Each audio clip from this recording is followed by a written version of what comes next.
Hello, welcome back to A Tale of the SITBIT. Been a while since I make a video about Tales of the SITBIT. SITBIT was a very exciting period of my life because I was young, in my early 30s. I have a lot of energy, a lot of drive, a lot of ambition, a lot of motivation, okay, and not that much distraction. And I can't say enough about how fun it is to look back at that time. And during the time of the SITBIT, for the most part, I was not into comic books. Okay, it's the years of between 1996 and 1999 was the years where I started my business that I still own a little bit of it today. Well, it's still my business, but I had gave away most of it to my staff. But I started the business in 1996, but I was still working full-time for two investment firms. I worked for one investment firm in 1996, and then in 1998 I worked for another one. I switched firm. But over that time frame, working 50, 60 hours a week, it's part of what most investment professionals have to do in that field. If you want to work in investment firm, get promotion, get raises, all that stuff, you have to take the CFA test. And I think I have shown this thing before in another SITBIT video. But the reason why I'm bringing it out now for this video is to mark an important decision. We'll get to that later. So this is the big on my wall. On my wall is this big professional plaque. Okay. The CFA. This is the big. It's just like a college diploma, high school diploma, professional diploma. The CPA have their diploma, the certificate. This is the one, as you can see right here. It's a 1999. Where is it? Right there. Okay. Issued in September of 1999. I passed the test May of 1999, the last test. Basically, it's 3 years of testing. So I started the test in 1997. It's been so long, maybe every May of 1997, May of 1998, May of 1999, there are 3 series of very tough tests. Probably the toughest test that I had to study in all of my education. Mind you, yes, I have an undergrad in math, in accounting, as well as an MBA. But all of those schooling, nothing compared to this, okay? And I was very proud of that because, at the same time when I was working, I got that. The test is tough because it covers such a vast field of topics, because this is for the investment professional that want to work on Wall Street or investment firm or hedge fund, you name it. It covers economics, it covers accounting, it covers finance, it covers currency, commodities, you name it, hedging, you name it. It's massive. It's more schooling that I had to deal with compared to all of my MBA studying. Okay, and this is every year. Every year you cover different topics. So it took 3 years. Insane. I wouldn't wish that on anybody. Most of my colleagues at all the firms I work with did not pass the test 1, 2, 3 in 3 successful years. So I was very proud that compared to many people that I work with, some of them had to retake part 1 multiple times, or part 2 multiple times, part 3 multiple times. Even my sister, my older sister, is also in the field. She actually joined the CFA program after I did because she saw how much money there was in the field. It took her 6 years to pass through 3 level. It took me 3 years, so I was very proud of that. But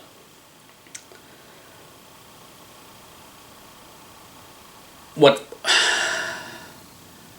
ultimately, what's more important for me professionally was pursuing my own business. Sure, I started my business in 1996, but by 1999, early 2000, it was very clear that I'm not going to be happy working for other people.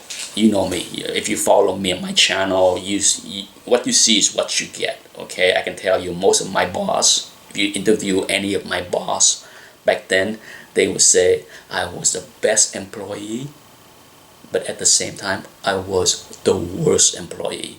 I have had one boss said those exact words to me.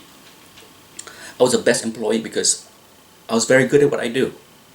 I probably one of the best, if not the best person in the department. But at the same time, I also had the biggest mouth in the department in that I don't take crap from anybody. I don't put up with any BS. If I see something wrong, I speak up. I was the squeaky wheel that annoy my boss to no end. I won't put up with his nonsense. But you know, by 1999, early 2000, even with all the failures of all of my startup, including SITBIT, it was very apparent to me that whatever it is that I will start or succeed, even if it means selling hot dogs on a stand on the corner of New York City, I didn't care. I did not rule out anything, but I just knew that by that point, I was in my mid-30s. I knew I have hit the end of the road as far as working for other people. It's not about the money. Okay, they can pay me six figures, big bonuses, or I just can't deal with working for other people.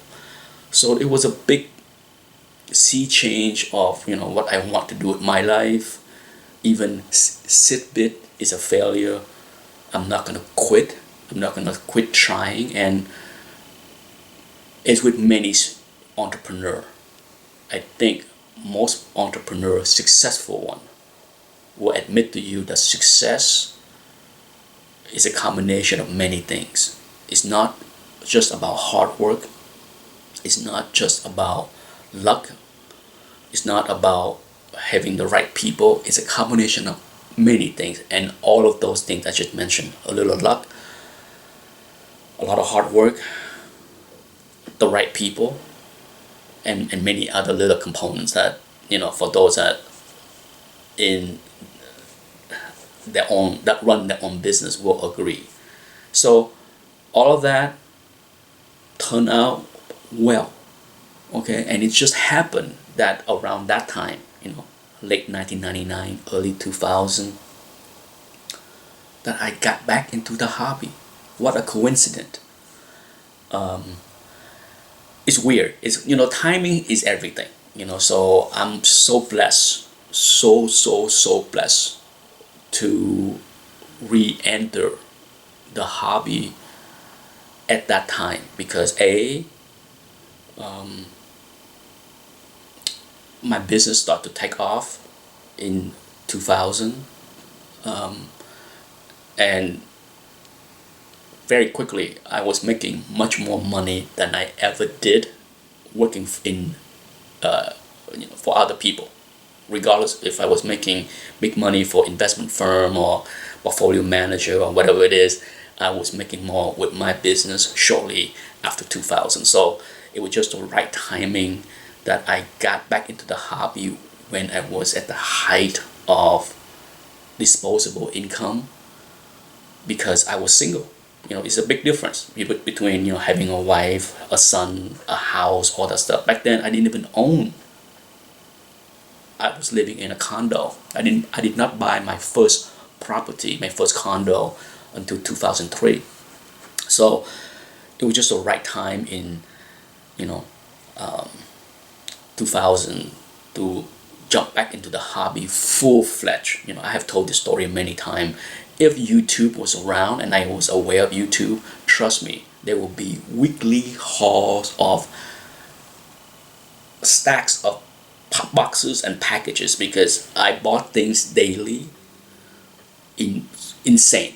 For those that was in the hobby back in that time frame, early 2000, 2001, oh my goodness, what a great time it was to buy things on eBay. Oh my God, so many high grade silver age and bronze for cheap, for cheap. Of course, CGC didn't really exist, so it was a wild west for those that were in the back issue market back then. A good one. Luckily, unlike many other people that bought by mistake a lot of restore stuff, not for me.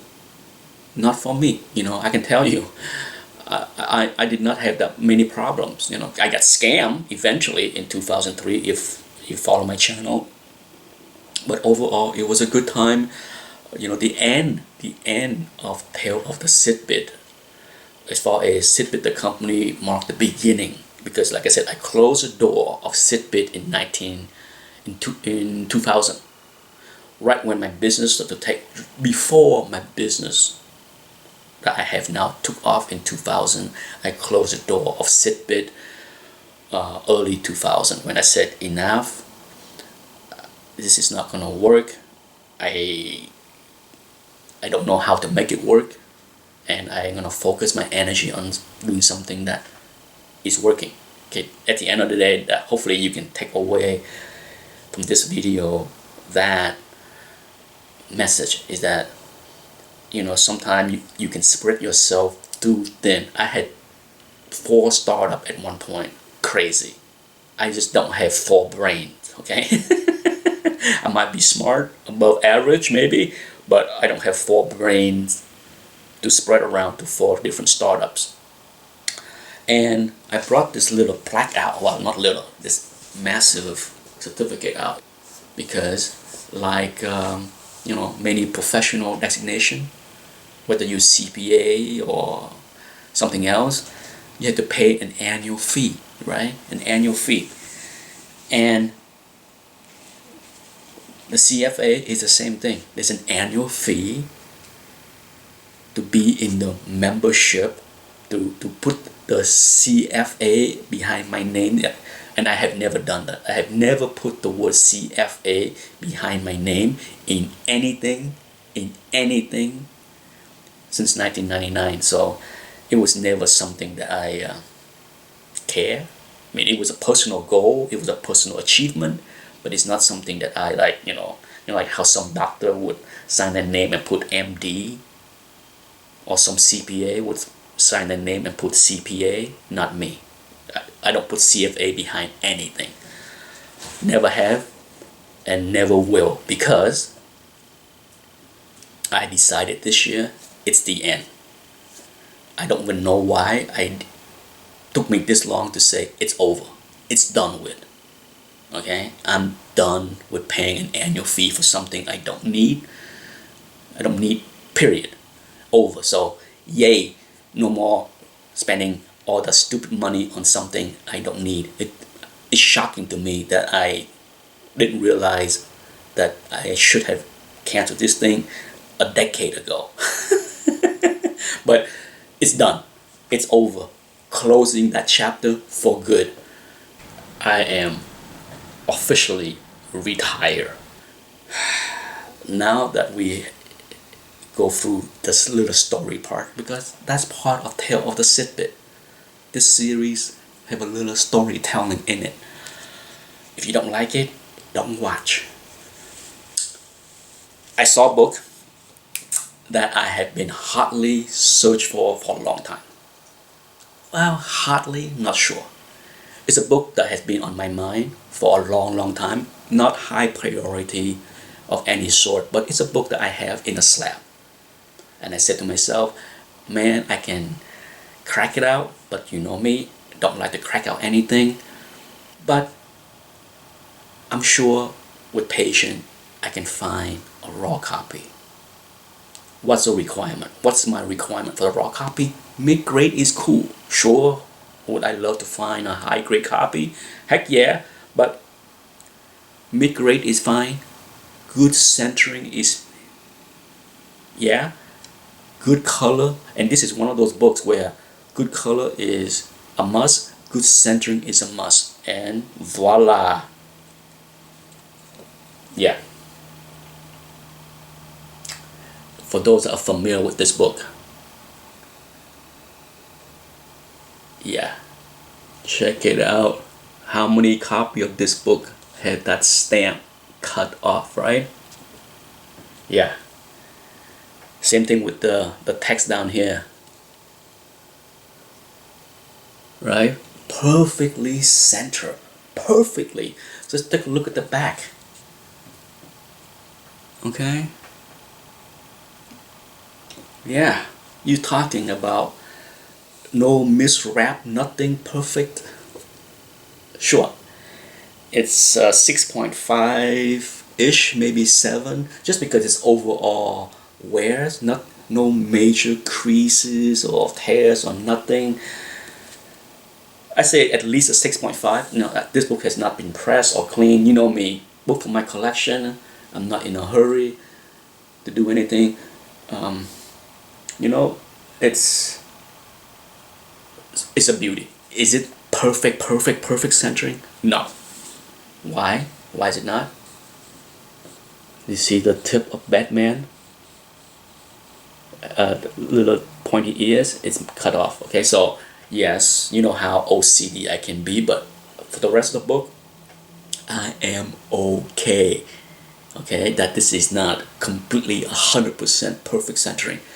It's a beauty, love it, absolutely love it.